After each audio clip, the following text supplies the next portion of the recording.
out something, and there was a realization to what was my problem, Mm. and what I was looking for.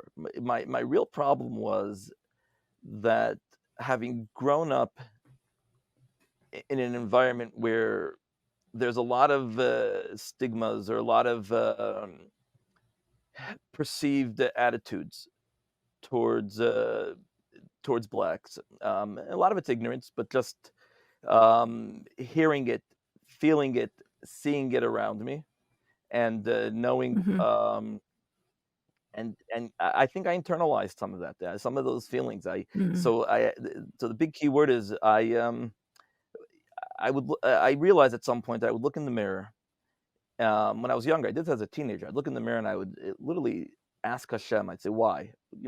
Why do I have to be black when everybody around me is? Why Mm. can't I just be like my siblings? Why can't I just be like everybody else?" Mm. And I was able to process that. Good therapist too, but I was able to process that Mm. many years later. Um, in the last dozen years, I'd say, where I realized that I was ashamed.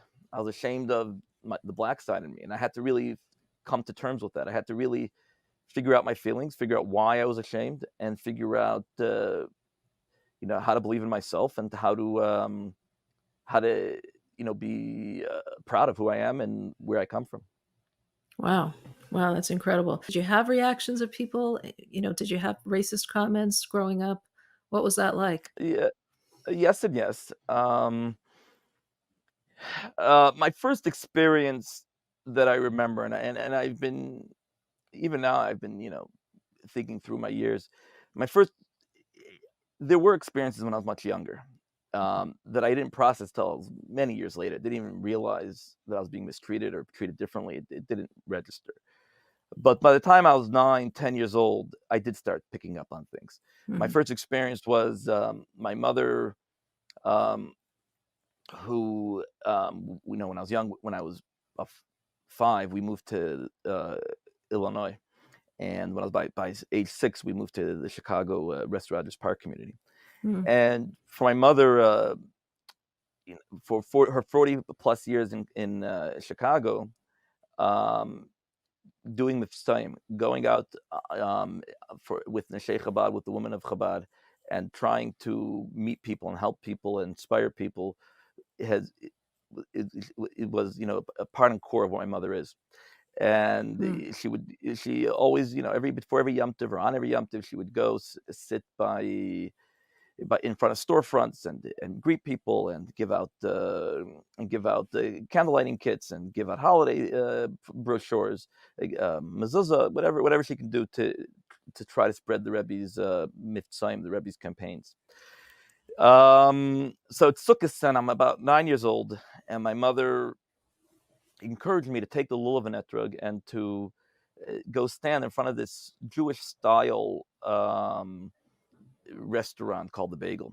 Mhm. Standing in front of the Bagel, and this older gentleman is walking into the restaurant or walking out of the restaurant. And I asked him, "Would you like to make a blessing on lulav and etrog? Are you Jewish?"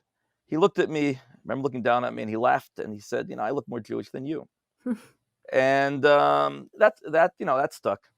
Sure. Um, my mother's always felt my pain, and I know she never forgot that either.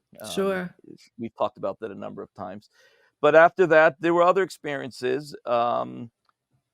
Somebody proposed a shidduch, for me to meet a girl, and but they asked, if I can meet their rav, their rabbi, who was not a Chabad rabbi, and that was one of the most horrible interactions I ever had. I Mm. recall just walking into his office, and it was he took one look at me, and I just knew this guy didn't accept me. It was that clear. Wow. It wasn't even Wow. necessarily the words he said. It was just the interview was over. He didn't even care what I had to say. He didn't even want to ask me any questions. It was over. It was done.